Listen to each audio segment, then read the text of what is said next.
Number 3, tension. This is any time you use like cables or ropes, but it really doesn't have to be. Okay, now, actually before I go further on to tension, I missed something about force normal, and I apologize about that. Here's what I want to say about all of these pseudo-forces. Because they're all kind of descriptions of specific instances of electromagnetism. Have you ever watched the Pirates of the Caribbean movie where he talks about there are more guidelines? You never seen it? That's all right. That's smart.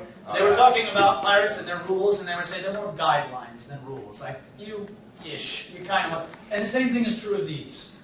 And the reason why I say that is like the example I gave earlier. Okay? The person slapping the other person in the side of the head. Really what's going on is it's electrons and electrons pushing off, right?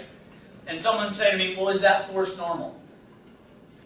Kind of. I mean, you could see how someone could explain it that way, and I would never mark that wrong. But it's, you see why it's not force normal? Because force normal is more a solid object holding in place. It's still electrons in every instance, but, it's more of a guideline here. Very good question. Yeah. Whenever you say it's perpendicular, is it perpendicular to the object or perpendicular to the surface that it's on? There's nothing to do with velocity. It's perpendicular to the surface that it's on. Tension. Tension can be seen with ropes and cables, but really can be seen with anything whenever you just try to pull one thing this way and it's getting pulled the other way by something else. The reason why that is of course, because in this object, the reason it's held together is the nuclei are holding on to the electrons of the next atom and vice versa. And that happens across the entire pen, right? So it's kind of like they're in a Red Rover chain. They've linked arms together. So if I pull on this end, this one's going to pull, this one's going to pull, this one's going to pull this one, and that puts a pull on this hand over here which way? To the right. Right? And actually vice versa as well. Because actually what the atoms are doing is they're not pulling like this way, they're pulling each other in. Right? Because my fingers are pushing out, or this hand's pulling this way, this hand's pulling this way. The atoms are all going to link arms and pull towards each other. Which means that on my left hand, I guess your right, which way is the force on that hand going to go? It's going to go this way. And your left hand, which way is it going to be pulled? Now, you got to be careful here. I see the confused look. That's okay. What you're saying is, why aren't the forces out? Depends on what you're looking at. My hand is pulling the pen outward. Which way is the pen pulling my hands? Inwards. That's the difference. All right. Final one up here. So it's not pulling out. Yeah, I mean, imagine it like a string of people holding on together, right? Okay, and one person over here pulls this way, and one person over here pulls this way. This person is pulling the chain this way. Which way is the chain pulling back? In. Oh. There we are. Okay. Okay, Yes. so it's not like this end to this end. It's like this to them pulling to that point. I kind of see it. It's all right. If you have like a rope and you have one person here and one person here, and it's not like them pulling it separately. It's this person and the rope. Very good. Yes. When you look at these situations, you have to look at what are they exactly touching, right? Because if you think about it, when you're in a tug of war, a lot of people say, well, that person over there is pulling you that way. That's not the exact object that's pulling you that way. What is the exact object when I'm in a tug of war? What's the exact object that's pulling you that way? It's the rope. Right. And that's what we're describing right now, the force tension of the rope. That's a very good question.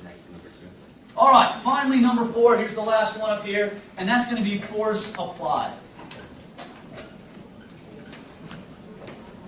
Force applied is a variable force. I always hesitate to use it because, in all honesty, these forces will have, you'll see tomorrow, a direct effect on acceleration.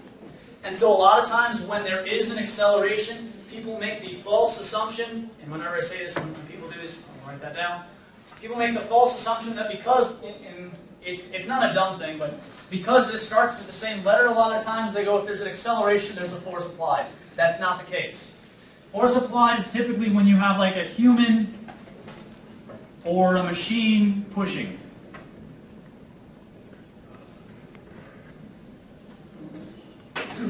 So like on this chair right here, to get this chair going, I would push it. There would be a force applied. When would there stop being a force applied? The moment it leaves my hands. The moment it's out of my hands, there's no longer a force applied going on there. If I dropped a ball down a hill, would there be a force applied there? No, because the entire time, what would be causing the motion? It wouldn't be me at all. It would be gravity. Very good. Now, there's not any more that I'm going to put up here, but I am going to say this. Whenever you run into trouble with electromagnetism, like you can't find, because remember, like we said, all of these are just specifics of that one there. Like, if you ever run into trouble where you're like, I can't find the right one, like when I said the person, the hand hitting the side of the other person's head, there's not a great one to choose up here. So the easiest thing to do in that case is just to say, of course you would know that it's electromagnetism, but you would just say like the force of hand on face. You use subscripts, hand to face. Okay? Or force of 1 to 2. This is a way, if you can't find the perfect one of these, you're like, I don't think it is one of those, you can still know it's electromagnetism and get the correct one. Yes? Sorry to backtrack, but when it says friction, is that F subscript F? Yes. Force of friction, force normal, force tension, force, this will be force applied. And then, like I said, you can use any others. There will be a few other pseudo forces that we talk about throughout the year, but for right now, we're going to stop there at doing new forces. And so basically right now, when we talk about forces, you really are going to have about 5 different options. Your 5 options and what force is dealing with is force of gravity. Well, I should say there's 2 options, force of gravity and force electric. But what we'll use is force of gravity and one of the 4 versions of force electric over here.